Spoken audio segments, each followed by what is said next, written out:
টেস্টের দিন সকালবেলা দুই ওপেনার ব্যাটিং করতে নামবেন, অফ স্ট্যাম্পের বাইরের বল সেগুলো সুইং করে বেরিয়ে যাবে এবং ব্যাটাররা খোঁচা দিয়ে আউট হয়ে যাবেন। এটাই যেন বাংলাদেশের ওপেনারদের নিয়মিত চিত্র হয়ে দাঁড়িয়েছে এবং এই চিত্র থেকে বাংলাদেশ কবে বেরিয়ে আসবে কিংবা আদৌ বেরিয়ে আসতে পারবে কিনা তার কোনো নিশ্চয়তা বা তার কোনো ভরসাও আসলে এই মুহূর্তে খুঁজে পাওয়া যাচ্ছে না। জিম্বাবুয়ের বিপক্ষে সিলেটের প্রথম টেস্টে একই চিত্র, টস জিতে ব্যাটিং করতে নিলেন নাজমুল হোসেন শান্ত। গতকালকেই প্রেস কনফারেন্সে তিনি বলছিলেন যে আজকের এই ম্যাচ থেকে তাদের বডি ল্যাঙ্গুয়েজে খানিকটা পার্থক্য হয়তো বা দেখা যাবে, নতুন একটা অ্যাপ্রোচে তারা খেলতে চান। সেই অ্যাপ্রোচের কথা বললেও ব্যাটিং অ্যাপ্রোচে অন্তত দুই ওপেনারের কাছ থেকে কিন্তু তেমন কোনো পরিবর্তন দেখা গেল না, কারণ দুই ওপেনারই ওই অফ স্ট্যাম্পের বাইরের বল ড্রাইভ করতে গিয়ে একজন কট বিহাইন্ড হলেন, আরেকজন ক্যাচ আউট হয়ে ফিরে গেলেন। সাদমান এবং জয় দুজনে ওপেনটা করেছিলেন এবং দুজনেই আসলে 32 রানের মধ্যে প্যাভিলিয়নে ফিরে গিয়েছেন এবং আরও একবার দলকে মোটামুটি একটা বিপদের মধ্যে ফেলেই তারা আসলে ফিরে গেছেন। ফলে এই জায়গাটা থেকে মাহমুদুল হাসান জয় তার যে শেষ 15টা ইনিংস খেলেছেন সেখানে কোনো হাফ সেঞ্চুরি নেই।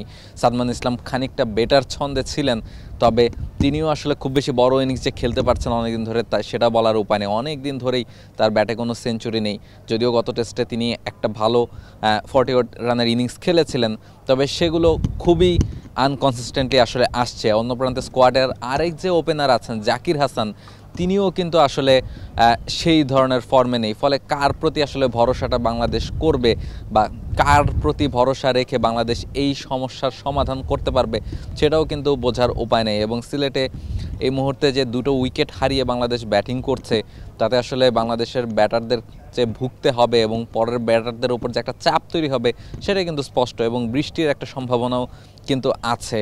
এবং এরপরে 3 নম্বরে যখন মুমিনুল ব্যাটিং করতে নামলেন তিনিও কিন্তু কট বিহাইন্ড হতে গিয়েও বেঁচেছেন, একেবারে ইজি একটা ক্যাচ উইকেট কিপার মিস করেছেন, তার গ্লাভসে লেগে বলটা পেছনে চলে গিয়েছিল। ফলে সব মিলিয়ে বাংলাদেশের অবস্থাটা খুব একটা সুখকর এখন পর্যন্ত সিলেটের টেস্টের প্রথম দিন সকালে নয়। তবে ফার্স্ট ডে মর্নিংটা মোটামুটি পার করে ফেলেছে বাংলাদেশ দল। তবে ওয়েদার যে ধরনের গ্লুমি এবং যেমন বাতাস আপনারা দেখতে পাচ্ছেন, ফলে ব্যাটিং করাটা এখনও মুশকিল, বড় স্কোর করাটা এখনও মুশকিল হবে বাংলাদেশের জন্য। সেই জায়গাটা থেকে এই দুই ওপেনারকে হারিয়ে কতখানি উতরাতে পারবে বাংলাদেশ সেটাই দেখার অপেক্ষা। সিলেট আন্তর্জাতিক ক্রিকেট স্টেডিয়াম থেকে রাহুল রায়, T Sports. For more updates, subscribe to our YouTube channel and click on the bell icon. Follow us on Facebook and Instagram. Download T Sports app to enjoy exciting games and highlights. Visit tsports.com.